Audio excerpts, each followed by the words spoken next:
Hello, welcome to Virgo Philippines. So, ito yung reading natin for Virgo, Sun, Moon, Rising, Venus, Jupiter, Virgos. Take only what resonates. Hindi po ito magra-resonate sa lahat. Uh, Unfortunately, hindi po natin makukuha lahat ng energy ng lahat po. Kasi this is general reading. Kung gusto mo magpabook ng personal reading, Jing Tarot Reader. Sa akin po, astrological reading at saka palm reading ang available. Kung gusto mo mag-inquire, doon lang sa page namin, Madam P. Ayan, may admins ako na mag-i-schedule ng booking para sa'yo. But, if you are willing to wait, kasi sasabihin ko po ang totoo, marami po ang naka-line up ngayon. So, kung willing po kayo maghintay, ayan. Pero kung gusto po ninyo agad or mabilisan, meron din naman po VIP reading. Anyway, doon na lang po kayo sa aking admin mag-inquire po. So, ayan. Meron tayo ditong message, stability, harmony, travel, communication, flow, Mercury. This is a sign of Mercury is a ruling planet of Virgo. Ayan, you are a Virgo. At ang focus mo ngayon ay may kinalaman sa yung stability. Magandang flow. Yung iba sa inyo, natututunan mong maintindihan kung ano man yung mga message ng spirit guides, angel guides mo sa'yo. And yung iba sa inyo, nakikinig ka sa mga payo ng mga tao sa paligid mo ngayon.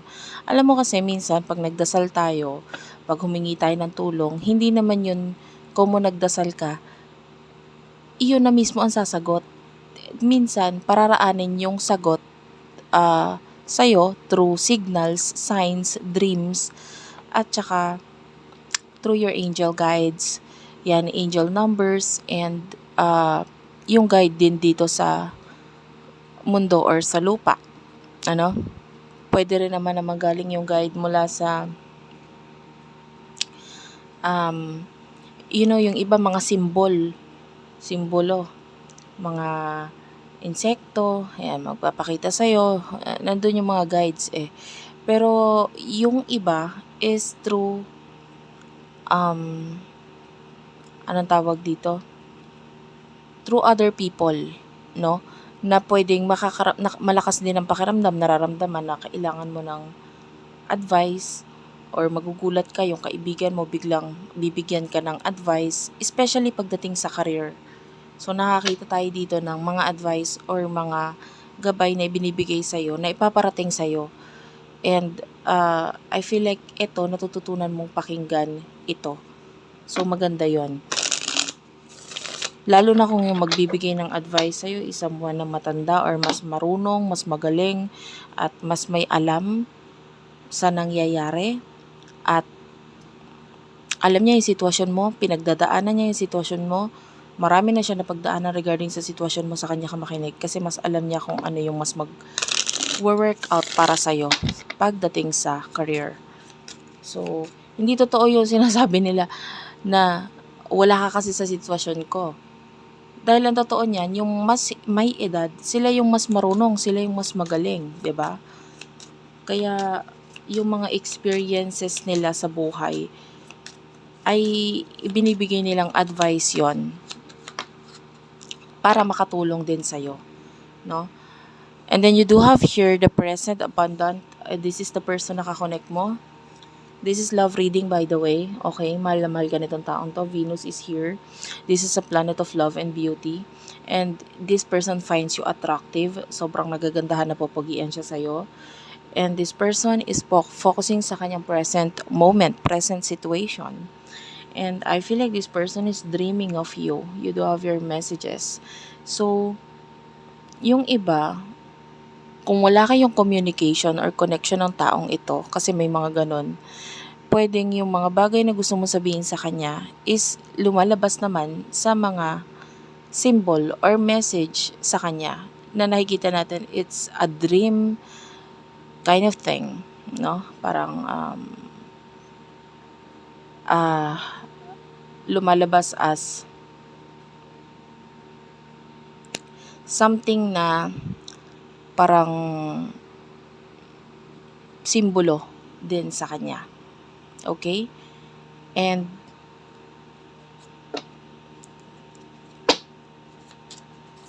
So, parang hindi mo kailangan matakot. Kasi parang malakas na malakas para sa kanya or maingay para sa kanya itong mga mensaheng ito regarding sa connection ninyo. Kahit hindi ka magsalita sa kanya. Emotion mo para sa taong ito, you do have your passion, chemistry, and spring. Feminine is here. You are someone na alam mo yung connection ninyo ng person na ito, but there's something na sinisimulan mo kasi ngayon, and ito yung focus mo ngayon, yung mga pagsisimula dito sa bagay nito. I feel like you do have malakas na psychic ability, you have malakas na pakiramdam, kaya kahit hindi magsalita tong taong to, ramdam mo kung ano yung emotion niya para sa'yo. And bottom of the deck, you do have your decision. And I feel like yung iba sa inyo, may mga decision kang kailangan gawin ngayon, and pero wag ka magpadalos-dalos. Mercury is about to go retrograde.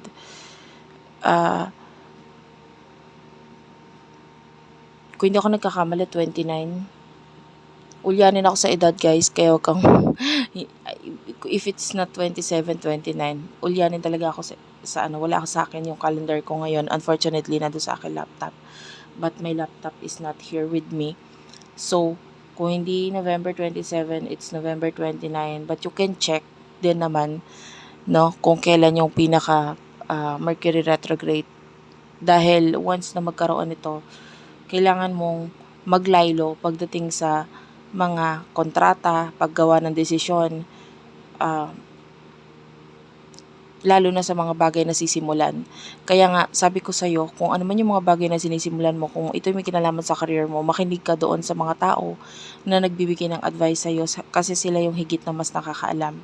And if ever na may mga sisimulan regarding career, babalikan is okay because Mercury is ang pagbalik ng planetang Mercury, or medyo mas pagbagal ng daloy niya or ng ikot niya na nagiging dahilan para may mga bagay na kailangan mo balikan, ayusin, asikasuhin. And yung pagsisimula is not advisable during this time. Ayan. So, pagdating sa person mo, kakonect mo, ano yung emotion niya para sa'yo,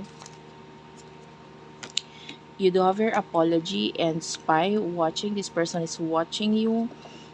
So, yung iba, kung wala kayong connection, hindi, eto, kung may connection kayo, this person will be open sa'yo, and open din naman siyang ma-receive or tumanggap ng kung ano man yung mga bagay na sasabihin mo. At like if you're willing na magsabi sa kanya ng kung ano yung emotions mo, makipag-usap sa kanya regarding sa kasunduan, no? Halimbawa, may connection kayo, may relasyon kayo. Ano ba yung kasunduan natin sa relasyon na to? No, are you allowing this kind of, halimbawa, kaibigan, barkada sa buhay ko, and then yung akin namang, gano'n naman talaga pag nakikipagrelasyon, may commitment. Pag hindi gusto ng partner mo, pag-usapan nyo yan. Hindi pwedeng ipilit mo na, kasi ganito, ganyan. 'Di ba? Kailangan marinig mo rin kung ano yung sasabihin niya. Kasi ang partnership commitment, kasama yun. Kailangan mag-usap kayo. May kasunduan kayo.